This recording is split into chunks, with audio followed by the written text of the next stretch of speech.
आप देख रहे हैं राष्ट्र के लिए समर्पित यूपी बुलेटिन लाइव, जो आपको रखे सबसे आगे।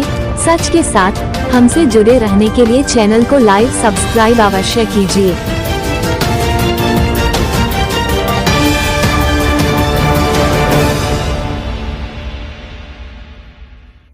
राष्ट्रीय स्वयंसेवक संघ के शताब्दी वर्ष के पावन अवसर पर सकल हिंदू समाज द्वारा आयोजित हिंदू सम्मेलन श्रृंखला के अंतर्गत सनातन धर्म सभा में उत्तरी व दक्षिणी सिविल लाइन, बाग केशोदास, आर्यपुरी, आनंद भवन क्षेत्र में आयोजन हुआ।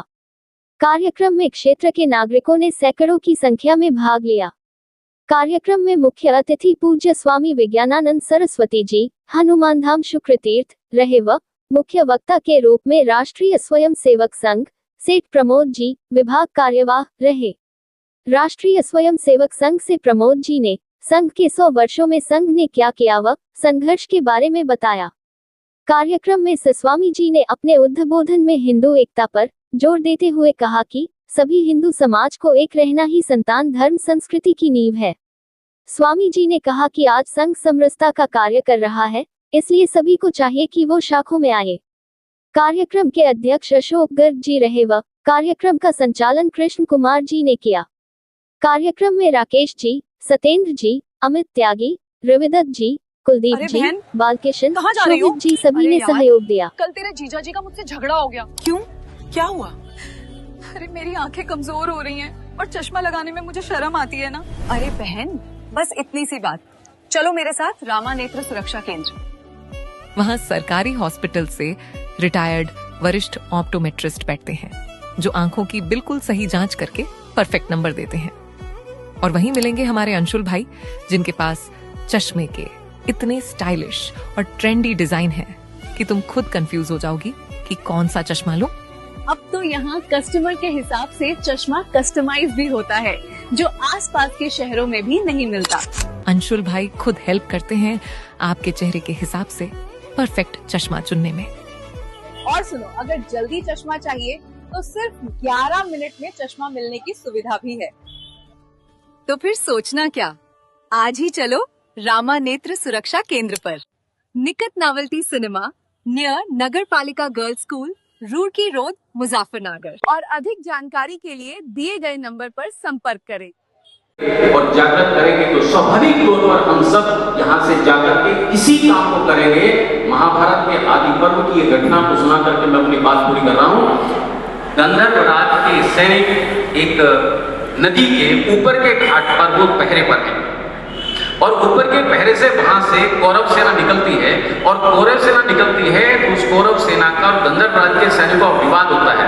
विवाद क्या है कि हम नदी को पार अभी करेंगे। गंधर्व राज के सैनिक कहते हैं कि अभी हमारा जो शाही परिवार है वो नीचे स्नान कर रहा है, आप ऊपर से नदी पार करोगे, नीचे का पानी गंदा होकर के जाएगा, उनका स्नान ठीक नहीं होगा और ऐसी स्थिति में आप या तो उनको या फिर नीचे के घाट से निकलो।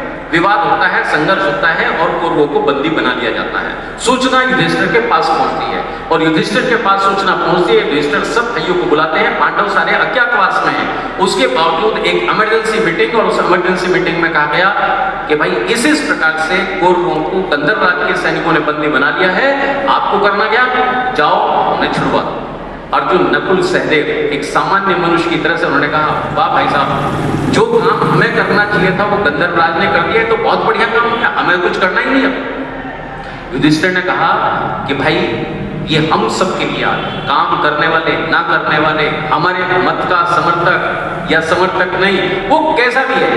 क्या कहते हैं युधिष्ठिर कि जिस समय पर हम आपस में लड़ते हैं तो वो 100 हैं, हम 5 हैं, लेकिन जिस समय पर हमारा पास कोई तीसरा आक्रमण करता है तो उस समय पर हम वयम पंचाधिकम शतम, उस समय पर हम 105 हैं। इस 105 के भाव को लेकर के ये संघ ने 1925 में डॉक्टर साहब ने काम शुरू किया था।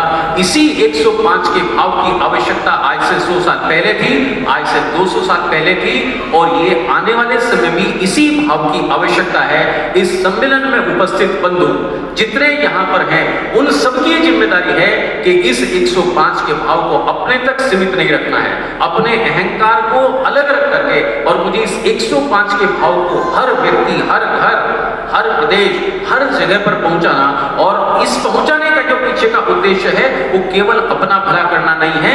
हम कल्याण मंत्र में बोलते हैं ओम सर्वे भवन्तु सुखिनः सर्वे सन्तु निरामया, तो वो पूरे विश्व का कल्याण करना इसके पीछे का उद्देश्य है।